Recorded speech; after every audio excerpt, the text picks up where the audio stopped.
What do you think about when you think of urban poor and environmental health hazards? Well, chances are you're probably going to think about the poor South, so to speak, so places in South America, Africa, India, China. But there's a problem here within our own backyard, the urban North American poor and their susceptibility to environmental health hazards. So this area is a fairly new discipline, so it's born out of the civil rights movement in the 1960s and the environmental movement in the 1970s.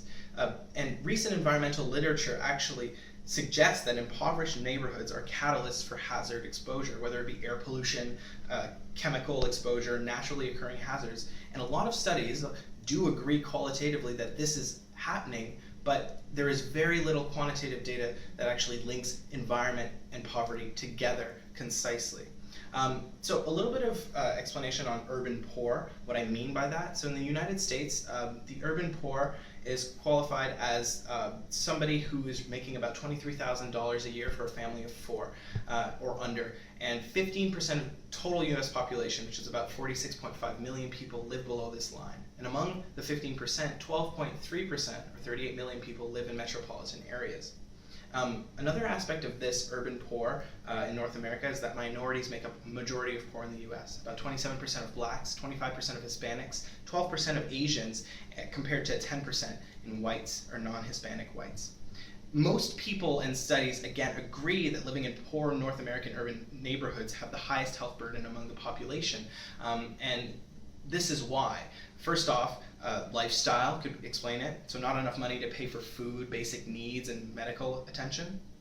Another one is crime. The US Census Bureau has correlated crime to lower observed household income, saying that it had the higher incidence of personal crime, rape, sexual assault, simple and aggravated assault, as well as robbery. And finally, not surprisingly, is the environment. And this is simply because land is cheaper where environmental hazards are abundant.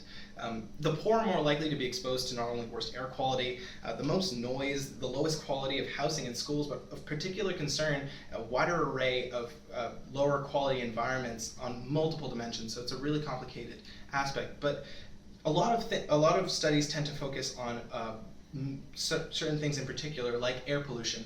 So a study that came out here in Montreal at McGill University by Dan Krause, Nancy Ross, and Mark Goldberg actually looked at this double burden of income and concentrations of ambient air pollution.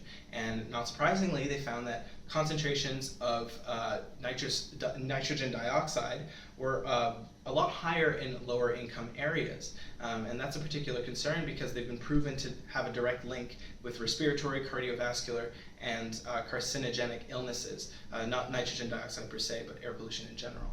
So inspired by this, I decided to do my own study, or not a study, but an analysis in Los Angeles where I took income-based addresses and I tried to see how close they were or within a certain area of high traffic areas, so sources of air pollution.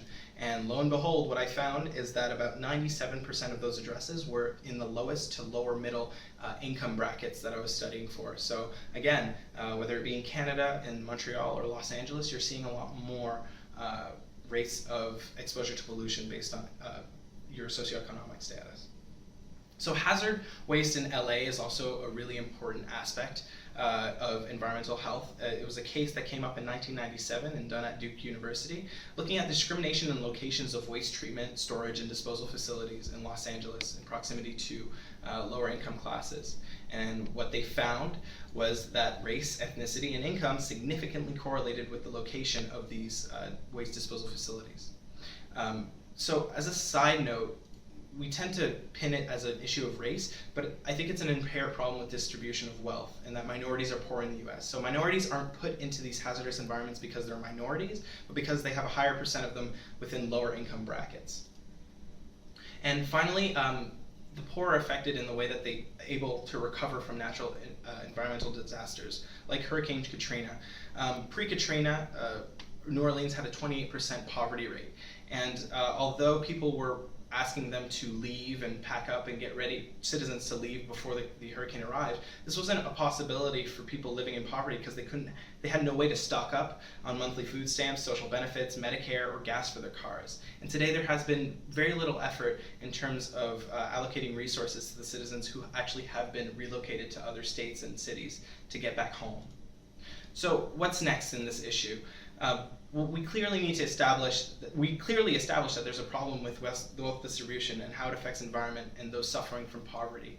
At this point, more research has to be done to determine the quantitative effects of this phenomenon, and we as a society should decide if this issue is worth our attention over the more popular international environmental goals that we're fixated on. Thank you.